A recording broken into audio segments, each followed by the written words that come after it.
Hi friends ನಾನು ಮಲ್ಲಿಗೆ ಗಿಡದಲ್ಲಿ ತುಂಬ ಹುಳ ಇತ್ತು ಅಂತ ಹೇಳಿದ್ನ. ಅಂದರೆ ಕೆಲವು ಗಿಡದಲ್ಲಿ ಒಂದೊಂದು ಗಿಡದಲ್ಲಿ ಮಾತ್ರ ಹುಳ ಬಂದಿತ್ತು ಅಂತ ಹೇಳಿದ್ನಲ್ಲ, ಅದು ಇವಾಗ ಎಲ್ಲ ಗಿಡದಲ್ಲೂ ಇದೆ. ವಾರಕ್ಕೊಮ್ಮೆ ಔಷಧಿ ಹೊಡಿತೆ, ಆದರೂ ಸ್ವಲ್ಪ ಕಮ್ಮಿ ಆಗುತ್ತೆ ಮತ್ತು ತಿರ್ಗಾ ಹಾಗೆ ಶುರುವಾಗುತ್ತೆ. ಹಾಗಾಗಿ ನೋಡಿ, ಈ ಥರ ಎಲೆ ಎಲ್ಲ ನೋಡಿ, ಈ ಥರ ಎಲ್ಲ ತಿನ್ಕೊಂಡು ಹೋಗುತ್ತೆ ನೋಡಿ. ಎಲೆ ಎಲ್ಲ ಇರಲ್ಲ ನೋಡಿ. ಬೆಳಿಗ್ಗೆ ನಾನು ಚಿವುಟಿ ಹಾಕಿ ಒದ್ದಿದ್ದನ್ನ ಅರ್ಧರ್ಧ ಎಲೆ ತಿನ್ಕೊಂಡು ಹೋಗಿದ್ದೆ ನೋಡಿ. ಅದಕ್ಕೆ ನಾನು ಒಬ್ಬರ ಹತ್ರ ಕೇಳಿದೆ, ಮಲ್ಗಿ ಗಿಡಕ್ಕೆ ಹುಳ ಬಂದಿದ್ದೆ ತುಂಬ, ಅದಕ್ಕೆ ಏನಾದರೂ ಪರಿಹಾರ ಇದ್ದರೆ ಹೇಳಿ ಅಂತೇಳಿ ಹೇಳಿದೆ. ಅವರು ಈ ಥರ ಮಾಡಿ ಅಂತ ಹೇಳಿದರು.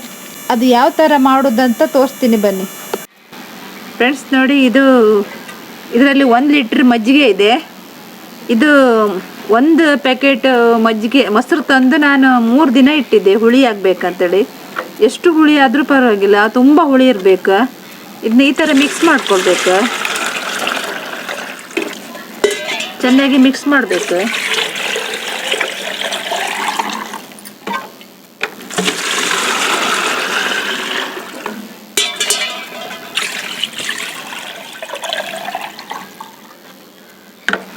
ಹಾಗೆ ಇದರಲ್ಲಿ ಅರ್ಧ ಲೀಟ್ರ್ ಗೋಮೂತ್ರ ಇದೆ.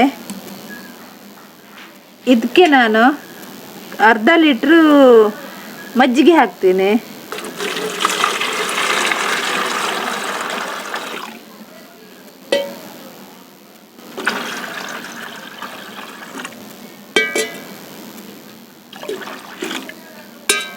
ಅರ್ಧ ಲೀಟ್ರ್ ಮಜ್ಜಿಗೆ ಹಾಕಿ ಇದರಲ್ಲಿ 1/4 ಲೀಟ್ರ್ ಗೋಮೂತ್ರ ಹಾಕಬೇಕು. ಇದರಲ್ಲಿ ಕಾಲ್ ಲೀಟ್ರ್ ಸಾಕು, ಇಷ್ಟಿಷ್ಟು ಹಾಕಿದರೆ ಸಾಕು.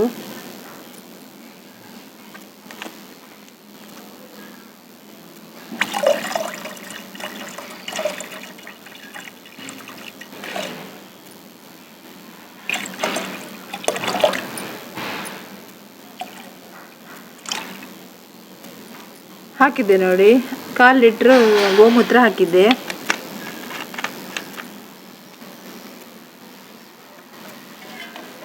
ಇದನ್ನು ಇವಾಗ ಚೆನ್ನಾಗಿ ಮಿಕ್ಸ್ ಮಾಡಬೇಕು. ಮತ್ತೆ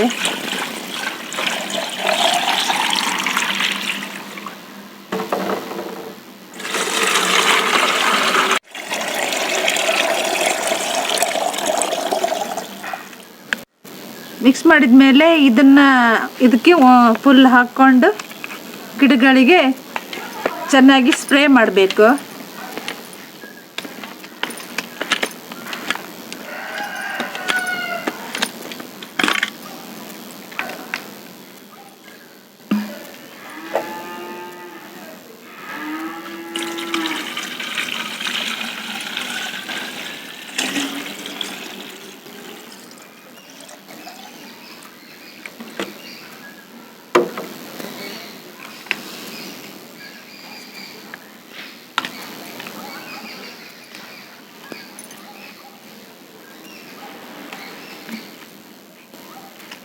ಫ್ರೆಂಡ್ಸ್, ಇವಾಗ ಎಲ್ಲ ಮಿಕ್ಸ್ ಮಾಡಿ ಇದ್ರೊಳಗೆ ತುಂಬಿಟ್ಟಿದ್ದೆ.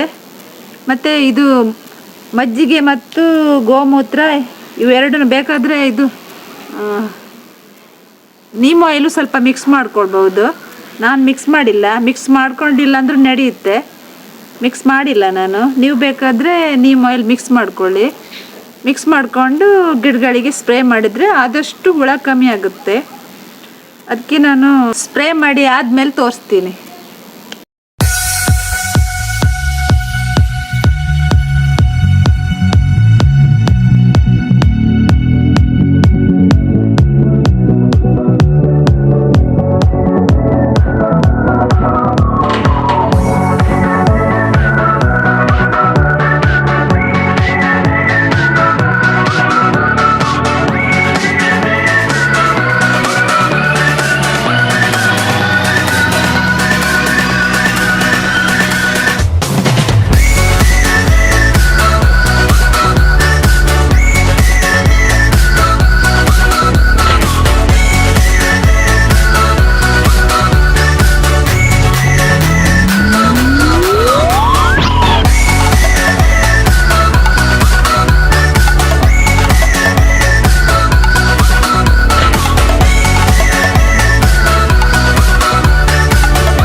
ಹಾಗೆ ಫ್ರೆಂಡ್ಸ್, ಸ್ಪ್ರೇ ಮಾಡಿ ಆಗಿದೆ.